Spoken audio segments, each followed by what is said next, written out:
And our next presenter, who's getting set up with his microphone, is Sumukh Sridhara, UC Berkeley, the home of fuzzy logic and fuzzy testing projects in massive courses. Indeed. Hello, everyone. My name is Sumukh Sridhara. I'm here with my co-author, Brian. We're from UC Berkeley, and today we're going to talk about, unlike the previous presenter, programming projects. So we're talking about fuzz testing these projects in massive courses. So in massively open online courses, we see a variety of programming projects, but a common trait among them is that they share these three traits, which is that, one, they're primarily instructional, which means that they're not used for assessment only. They're used because they're a good exercise for students to learn and complete the project. The second is that there exists an instructor solution for these projects. These are the golden standard of what students' outputs should be like and how they should behave. And the third is that these projects are usually bundled with some system to provide automated feedback, usually in the form of an auto-grader. These three traits lead to a kind of implementation loop that we see all students kind of follow, which is that they start with an implementation. Then they use the auto-grading system to get some feedback, and then they revise their program, and then submit it again against the feedback system. And then they continue this loop until their program is correct. And that's okay because these programs are supposed to be instructional, not for assessment. Right? And so within the kinds of feedback that our system provides, we have a certain set of goals. Right? You want to help students arrive at the correct answer. The feedback isn't there to give them a grade, it's to help them learn. Right? You also want students to not have to ask the instructor every time they got some information for how to solve it. So the feedback should enable autonomy. And the third is that every missed bug is a missed learning opportunity, right? If our system lets a bug pass through the system and let the students proceed without it, they're missing out on a chance to learn because the instructor has decided that this is a useful instructional component of the course, so we should make sure that we cover every case. Okay, so as we designed large projects, we found that there's really two good ways to do that through auto-grading testing. And the two ways are targeted testing versus comprehensive testing. So on one hand, you have targeted testing, which is designed to isolate one specific issue in the student's program. It's to guide a student's attention to a specific subtlety of the assignment, right? And this means that there's often many, many targeted test cases designed through the course of a project, right? And this requires instructors to manually handcraft each of these targeted test cases by thinking of what would be useful for students to think of. Right? And this is the current status quo. Before we launch a project, we write a bunch of targeted test cases. And on the other side, we have comprehensive test cases. And these test cases are designed to be comprehensive, like the name suggests, but they test every part of the project. The problem with these projects, these forms of testing, is that they're hard to engineer. They take a lot of instructor time to figure out how to do effectively, and sometimes they're often impossible to compute because the input space is just so large, right? So, but we still want comprehensive testing because otherwise we might miss out on certain bugs that the student program has made. So the goal of our project was to find a bridge between these two cases. It'd be great if instructors could build a bunch of targeted test cases, but that's not going to happen given the other time constraints that they have. And their time could be better used. So if we could figure out a way to bridge the gap between these two forms of testing that doesn't require a lot of instructor effort while still being comprehensive and understandable, we would see that our project has succeeded. So the tool we found is fuzz testing. So fuzz testing is defined as testing the behavior of your program on many random inputs. Right? It's, when it was invented, it was mentioned as it's complementary to manual testing. So the idea here is it doesn't replace testing entirely. It's just an additional tool in the tool chest of a programmer to see if their program works as expected. And historically, it's been used in the field of computer security. And the way it works in the security field is that you have a user program, and you generate a bunch of random inputs to feed into the program. And once you've fed them in, you verify that some security constraints have not been broken. So an example is if you have a program that backs up all your files, it shouldn't be the case that if you feed in a specific type of file to it, it deletes all the files on your hard drive. You don't want that to happen. You also don't want it to be the case that the program just randomly crashes. These are the type of things that fuzz tests test against and kind of prevent. or at least alert the programmer to. Okay, so this is the historical context of how fuzz testing is used. Within programming projects, though, we can do something slightly different. We can actually verify the correctness of student programs. And the reason that this is possible is because we have this gold standard, which is the instructor solution, right? So we can feed the same set of random inputs to a student program and to the instructor program and get a sense of what the output should be. Okay, so once we have this idea of how fuzz testing works, it brings up a few questions. One is, how do you compare the output, right? Can you just simply do an equality check, or is there something more fancy you have to do? The next is, how many inputs do you need to generate on this fuzz test? And the third is, how do you actually improve upon the output that fuzz tests give, right? Because we have a set of feedback goals, and we want to see if fuzz tests are actually accomplishing those goals. Okay. So to talk about how to compare output, we have to see how to build a fuzz test. So the first step is that in any fuzz test, you have to generate a sequence of inputs. For programming projects, we claim that it's pretty straightforward because the input domain is known, right? You as the instructor specify the input domain. And therefore, generating random inputs is easy. In our implementation, it was just a sequence of random numbers, but there's already existing, a large body of existing work that shows how to do it on more complex user interactions. Okay, so the first step, generate inputs. It's basically just random input generation. One thing we do is we provide all students the same set of tests. And the reason you do this is for fairness, so one student is being tested against something that's potentially different than the other student.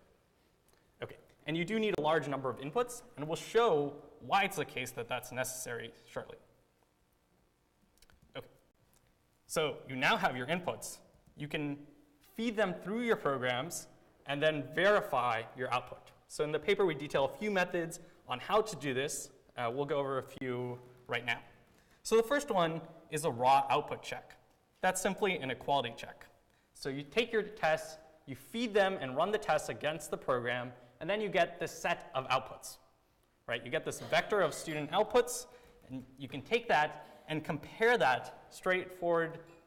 You can compare that right against your instructor solution.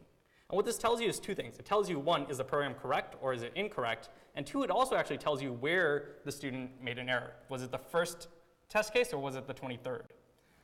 Okay, so there's this, but the downside of this is if you as an instructor don't want students to be able to look at the test case and see what the expected output is, you don't want to use this kind of test. Students can peek at the test and say that the expected answer is, I don't know, 72 for something, and then start hard coding. And so if you don't want students to fall down that path, there's something else that you can do, which is hash the output. So it's basically exactly the same, except you take your output vector, you use this combining function of some kind, depending on what your output is, and then you hash that output. And so you get some sequence of numbers or letters, and this is kind of indecipherable to students. But it still accomplishes one of your goals, which is it tells you whether the program is correct or not, because you can still do this process against the instructor solution, right? What you can't do anymore is where is it wrong, right? Because now you just have this random sequence of numbers. Right? Okay, and so for our evaluation, we used this metric, this method, because we didn't want students to start hard coding their solution. Okay, so our evaluation was done in a large in-person introductory computer science course at UC Berkeley. This is called CS61A. It has about 1,400 students. It is the largest campus on large course on campus. And behind me, you see like a picture of the lecture hall. That's actually the biggest lecture hall we have on campus, and it fits about 50% of the students enrolled in the course. So we're not a MOOC, but we still have a lot of people in the course. Okay. Cool. Okay, so we also build advanced projects, and to support that, what we've done is we built our own auto-grading system. We call it OK, and it comprises of three parts. One is the student auto-grader that you may see in many other projects. The second is the server, which we'll talk about in a little bit, and the analytics that are powered by it. So the first part is an auto-grader. It does what you expect. It provides student feedback on student solutions, and it's run locally on the student's computer. Doesn't require an internet connection. But what it can also do is every time a student asks for feedback locally, it also saves a copy of their work, all of their code, and sends that to the OK server when possible. Right? So what this enables is not just normal submission, which is whenever the student thinks they're done, you get one copy of their file. Now we get hundreds of copies of their in-progress work. And it's good if you're a student, because now you don't have my hard drive crashed excuse. All the backups are there. But it's also good if you're a researcher, because now you get all this analytics on how students are progressing through their assignments. Okay, so then you have the server, and using that data, you can actually get a ton of analytics about when students are done. The traditional method is asking a lecturer how many students are done. Now you can know exactly when students are done, what questions they're struggling on, etc. So if you're interested in this kind of system, you should come talk to me after. Okay, so from OK, we've collected this data set on the hardest problem in the first project that students do. It's in about the 5th week of the introductory computer science course. We had about 1,330 students who completed the project. Right? And so we collected a large amount of data. So that's close to 500,000 code snapshots throughout the entire project. For this question in particular is something around 170,000. And incorrect attempts at this question specifically are around 50,000 attempts across the entire course. Okay, so this is a lot of data that we've collected, but it allows us to see how effective our tests were. Okay, so what do? We first checked student attempts against our suite of fuzz tests.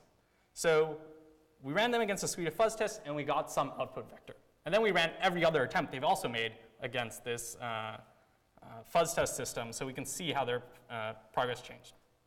Okay, so from this output vector, you can actually derive a few things. You can first see that the correct student's attempt is correct, right? And you can see everyone else's is wrong. And they varied at different stages. Okay, so that's what we have now.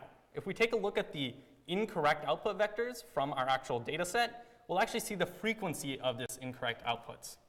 So this is a chart of how frequent the incorrect vectors are. The most common one occurs about 1,500 times.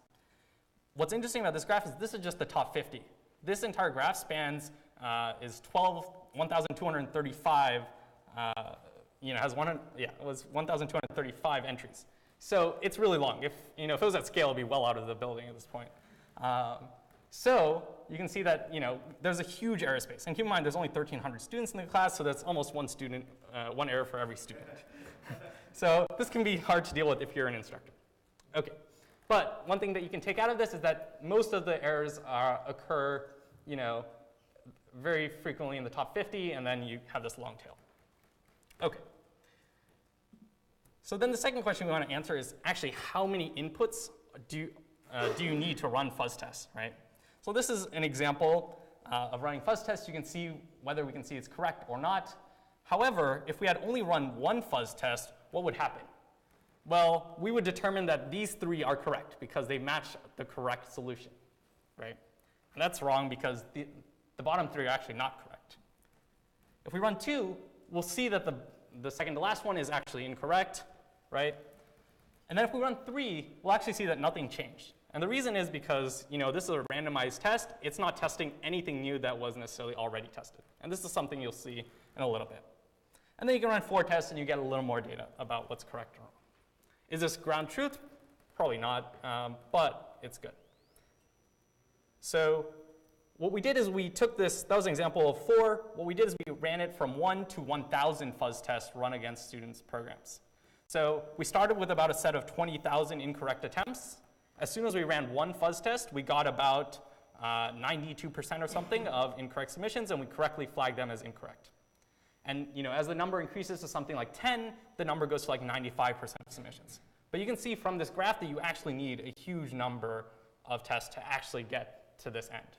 And one thing to note about this graph is that we established that if you pass 1,000 fuzz tests, we think your solution is correct. In reality, is that 100% true? Probably not. But you can run more fuzz tests if you really want. Okay. And the big thing to take out is that the number of inputs is really large. Okay, so what we did is we went and looked at the data and saw how effective these fuzz tests were actually compared to targeted tests. So it turns out to be the case that close to half the class went through all of the targeted tests and successfully passed them, but actually had an error in their program. So if we had not shipped the fuzz test feature in this project, 50% of the class would not have proceeded with the correct approach to the problem, which is huge for an instructor if this is an instructional project, right? And so the fuzz tests were extremely useful at correcting for what the targeted tests lacked for. Okay. Next, what we did is we looked at the difference between targeted tests and fuzz tests, right? So it's not all good news. Fuzz tests, unfortunately, require a lot more time for students to actually correct. So this is a graph of how many attempts it takes for students to fix their errors. Once they have an error, how many attempts will they fix it in? So you can see here, by around 10 attempts, something like 90% of students will have fixed their errors in targeted tests. And versus if you look in the fuzz test, that's closer to like 65% or something like that.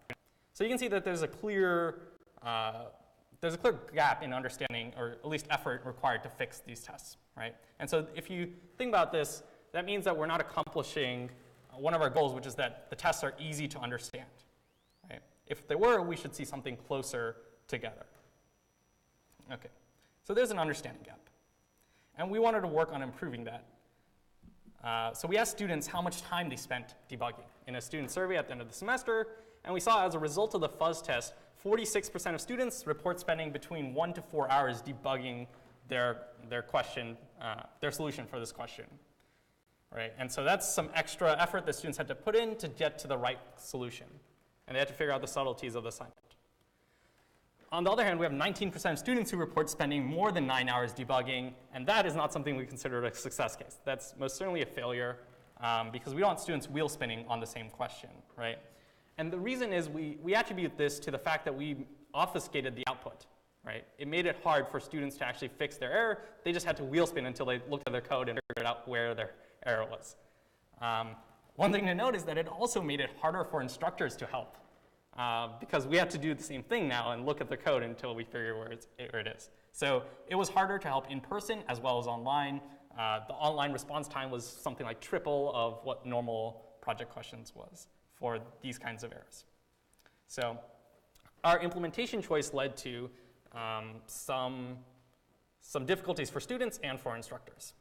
So what we wanted to do is work on improving that. So we took the output of the fuzz test from last semester, and after we wrote the paper, we looked at this other approach to fuzz tests. And one of those is if you can inspect the student's internal state of the program, as well as the internal state of your solutions program, you can actually build this visualization for students that says, here's how the instructor's program looked, and here's how your program looked, and here's where they differ, right? You can say, we expected X, and you provided Y, right? And students can figure out what part about the project makes it so, right? So this was one of our attempts. The other one was that we took the results of targeted tests, or fuzz tests, and we saw the most common errors, and then we made those into targeted tests for the next semester. So fuzz tests can inform the design of your targeted tests as well. Okay, so that's all I have for you today. Happy to take questions.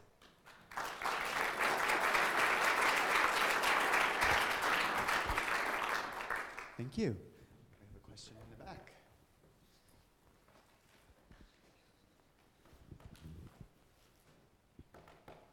I'm John Mitchell from Stanford. Hi. I'm curious why you approached the problem in the way you did. One thing is that there's a large history of study of program analysis tools. There's a big industry around it. Typical industrial practice doesn't involve fuzz testing as much as many other kinds of tools. Yep. So I'm just curious why you didn't tie into any of those. And the other factor that I think seems apparent in this kind of teaching situation is you have many, many examples from students that are trying to solve the same problem. Yep. And largely, as far as I can see from your presentation, you kind of look at each program individually, but there probably is something in that whole pool that you could tap into. So I'm curious what your thoughts are on those 2 points. Absolutely. So your first question was, there's a bunch of program analysis tools in history about how to do this. Why do we choose fuzz testing? Okay, so the reason we chose fuzz testing was actually a big reason. It's actually fairly low cost in terms of writing. So if you're an instructor in a large class, you have a lot of pressures. I would much rather do something that requires 5 to 15 lines of code to write than something that maybe requires me to do a lot of advanced study in program analysis. I mean, we could do it and it would be better, but we just found that the cost trade-off was better in terms of. Right. I mean, if you find one, I would love to. I'd love to see like what the options are. We didn't really explore that. We just found that this was just the best trade-off we had.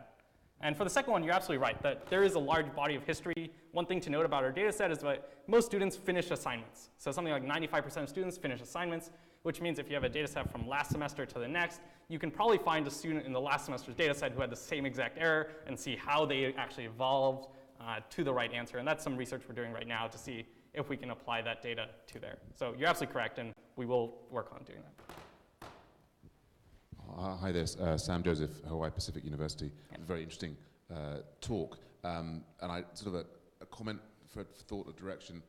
There's this idea that I see in some of the autograders and a lot of software development in universities, this idea that there is a correctness to the solution that is maybe independent of the targeted tests, as demonstrated by the Fuzz testing. But in test-driven development, there's an idea that actually you should never implement anything more in your code than the test absolutely requires. Sure. And there's a sort of a whole different approach to development where you're only pushing yourself into that space through writing the tests themselves. Does that connect to this in any way? It could. I guess the biggest reason why we didn't explore that is because we'd have to teach test-driven development before we could really have students effectively use it, right?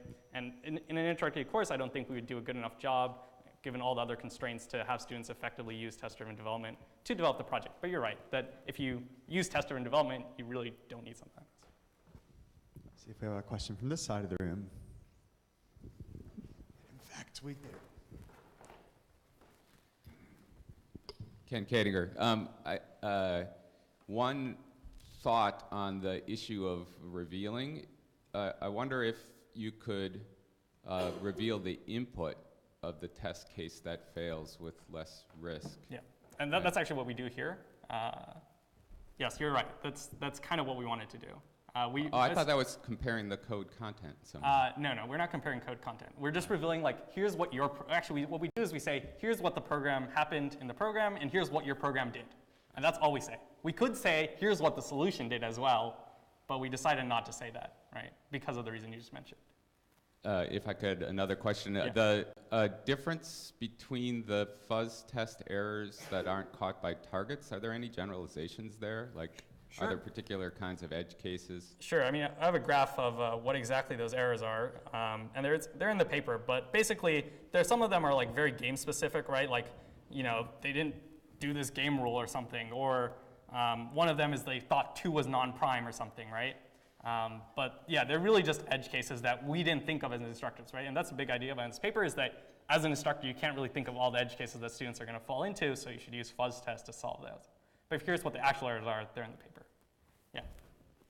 And let me just ask our next presenter to start getting set up, then we'll take the question.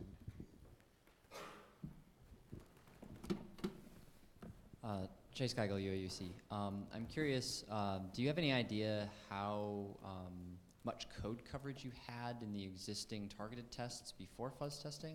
Like, are you getting, is the advantage of the fuzz testing catching more bugs due to not having enough targeted tests, not thinking hard enough about the targeted tests? So we don't have enough code coverage with the targeted tests to actually test all the things in their student program, and if we really wanted it, we would have to write a ton of targeted tests to do it. And we have to think of all these cases ahead of time.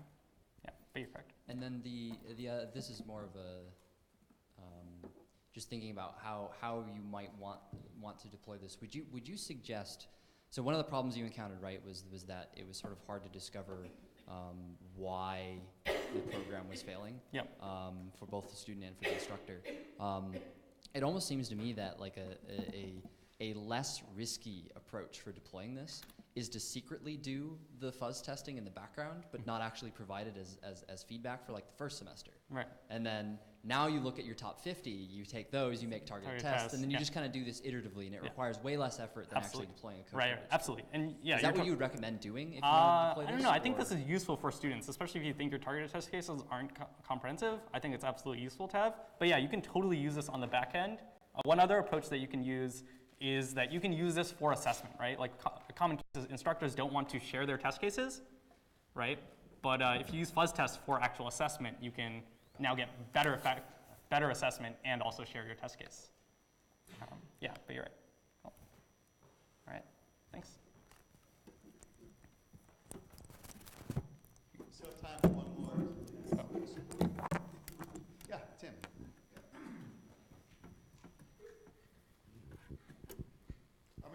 I guess I'd just want to push the point that John Mitchell was making a bit more. I mean, some of the time you want to say, you're saying to the student, well, you did something sloppy. Yep. So, and certainly fuzz testing is fine for that.